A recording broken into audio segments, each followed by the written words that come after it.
Hello everybody and welcome to this week's Walking Together. This week I want to talk about Haman. To me he's a bit of a hero because he just kept his actions and his heart right under huge pressure. And he faced some stuff, and we all face some stuff, and we all need courage sometimes. I just pray that as we share this time that you're refreshed, that you're blessed, and that God gives you wisdom for the things that you're facing, and that he strengthens you and gives you all the grace that you need for the things that you face. The story of Mordecai is told in the book of Esther. Mordecai was the uncle of Esther, and he also became her guardian when her parents died. They were living in Babylon because the whole of the nation had been taken to Babylon as exiles.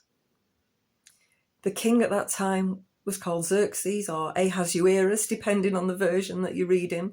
The names in two different languages. And he ruled. He was known as the king of the Medes and the Persians. Within his government, there was a man by the name of Haman. And Haman went to the king one day and he said, "King, will you pass a law that wherever I go, people have to bow and show me respect?" Well, for some mad reason, the king agreed to this. He didn't say, "You're a nutcase, go away." He said, he agreed to it. And he sends out an edict right through his vast empire, which covered several countries. And he sends out this edict that wherever Haman goes, people have to bow and show him respect. Haman's really pleased until he goes outside the palace. And there's Mordecai. And Mordecai sits outside the palace because his niece, Esther, is the queen. And he wants to be aware of what's happening in her life. And he's there gathering news of Esther. But Mordecai is not for bowing. The courage of the man to not go with the crowd, not fit in, he stands there and he will not bow. He just does not bow. And if he was hiding in the back streets, it would be tough enough. But he's right there outside the palace where all the bigwigs go, including Haman and the king and all the soldiers and everybody else. And he's there and he will not bow. So hard to go against the tide, but he did it. Well, Haman is really, really rubbed up the wrong way by all this.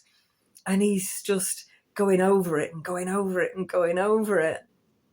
And it gets bigger and bigger, and he isn't willing to just punish Mordecai.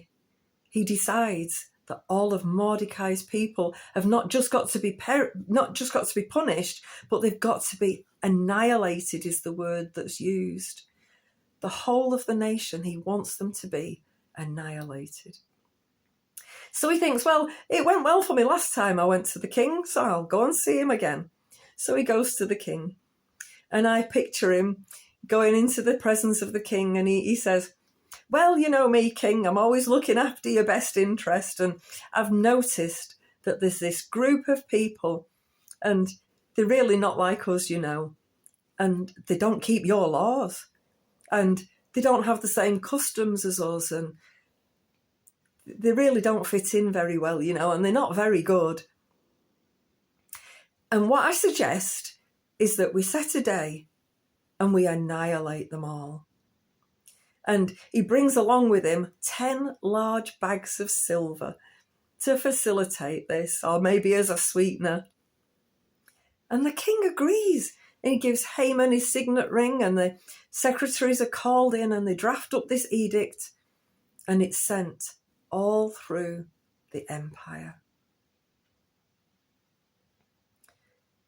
How do you think Mordecai felt about that? How would you have felt about that? Well, they set the date. They put a date on this edict. But rather than just saying, let's do it on my birthday, or let's do it on the first day of summer, or a week on Wednesday, they cast lots. Maybe that was to appease the local gods and get the most auspicious date. But actually, God was in control, even in that. And the date that came back was almost a year later. So it gives time for the story to unfold. We can see how Mordecai responded. It's recorded for us in Esther chapter 4 and verse 1. It says, when Mordecai learned about all that had been done, he tore his clothes and put on burlap and ashes and went out into the city crying with a loud and bitter wail.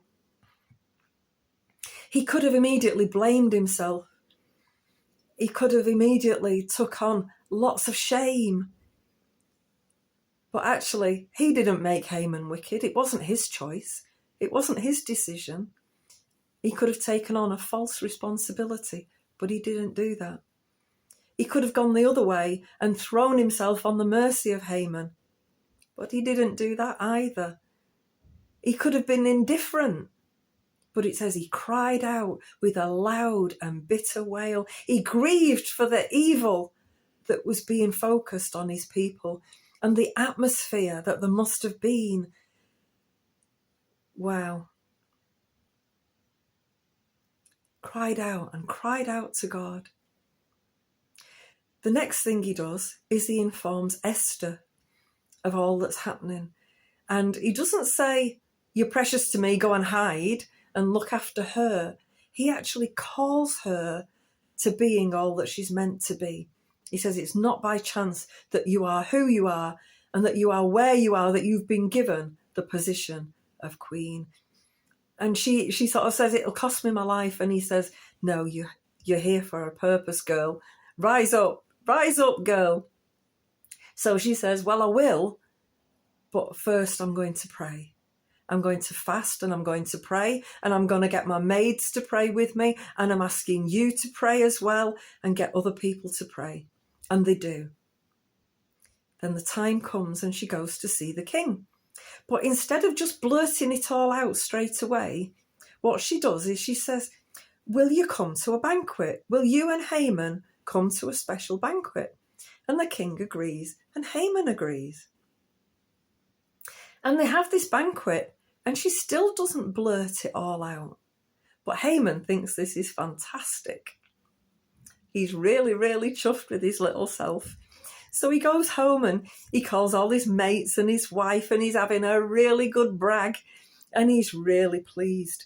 But then it says in Esther chapter 5 and verse 9,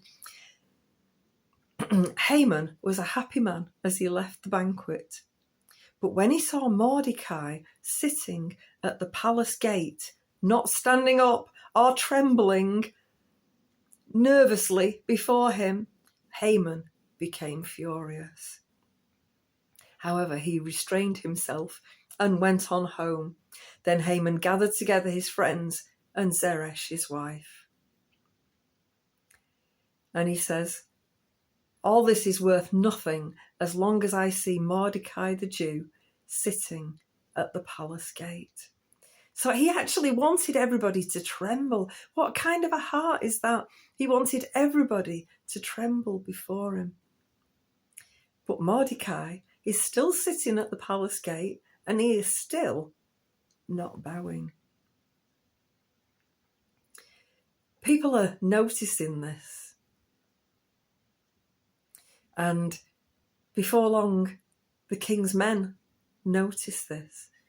And they come and they ask Mordecai, why aren't you bowing? And we don't know how they asked. They don't know whether it was an inquiry or a threat. We don't know whether there was great malice as they asked. We just don't know. Nor do we know what Mordecai's response was because it's not recorded, whether he refused to explain himself or whether he did. But either way, it's not recorded. So we don't fully know his reasoning. Now, Haman was what was known as an Agagite, a descendant of King Agag. Maybe that's why he had such lofty ideas about himself. And they were ancient enemies of the Jewish people. So maybe that was part of it. But Mordecai continues to refuse to bow. So he has a good brag with his mates, but they also come up with a scheme, and they put up a great big, like a hangman's noose, or maybe a big pole to impale him on. It comes across differently in different translations, but he puts up something in his own back garden to execute Mordecai. And it's something really dramatic. He's really planning a dramatic end for Mordecai. In the meantime, King goes to bed, can't sleep. He gives up. Sometimes you toss and turn, and in the end he gives up. And he calls for the record of things that have happened in his empire. And he gets to the page where there's been a plot. There was a plot between two of his eunuchs to assassinate him. And Mordecai had learned of this and warned the king, and the plot was foiled. And he says to his men, what was done to reward Mordecai? Well, nothing. It must have been morning by now. And Haman comes strolling in. And he says to Haman, what should be done for the king, for the man the king really wants to honour? So Haman says, he should have the king's best outfit, and he should ride on the king's best horse with the king's emblem on the front and be led around the city with all the nobles and all the fanfare and all the music. And somebody should announce what an amazing man he is and what amazing things he's done. And the king says, right, I want you to go and do that for Mordecai the Jew. And the king doesn't realise that there's a bit of a contradiction here, that he's put Mordecai the Jew under a death sentence, and Mordecai has actually saved his life. So he sends Haman out to do this task. Can you picture it? Can you picture what was going on in the crowd? Can you picture... Excuse me. Can you picture what was going on in Haman? I bet he nearly burst a blood vessel. I wonder what was going on in Mordecai's heart. I wonder if he was tempted by the pomp and the power. It reminds me of Psalm 23, you know, where it says, you prepare a table before me in the presence of my enemies. Well, God did that, but he also gave him Haman's favourite dinner. It probably wasn't what Mordecai would have ever wanted, but it was exactly what Haman wanted. You prepare a table before me in the presence of my enemies. Well, his friends and his wife, they kind of realise that he's coming unstuck. And he goes for this second banquet. And at this second banquet, Esther tells the king the situation. And Esther and Mordecai are given the power to raise a fresh edict to protect the Jewish people and to free them from the enemies. What do you think Mordecai felt then? Well,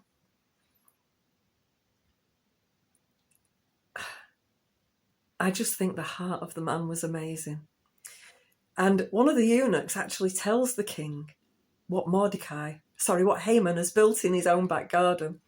And the king sends Haman to his own noose. Do you know, he just was so greedy for power. And I read a lovely definition of envy, and it was, envy is when you count everybody else's blessings and not your own. And he just thought everybody else had, and he should have everything. And it just consumed him.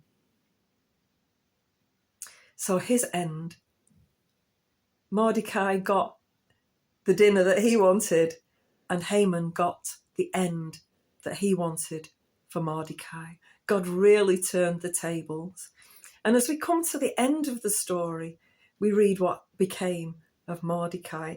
It says in Esther chapter 10 and verse 3, it says, Mordecai the Jew became the prime minister, with authority next to that of King Xerxes himself.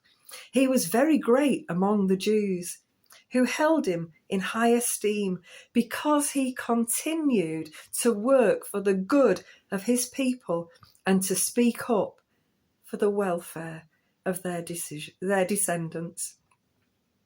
How his heart stayed faithful in the most difficult times and in the best of times. How he stayed true, how he stayed loving. To me, he is such a hero.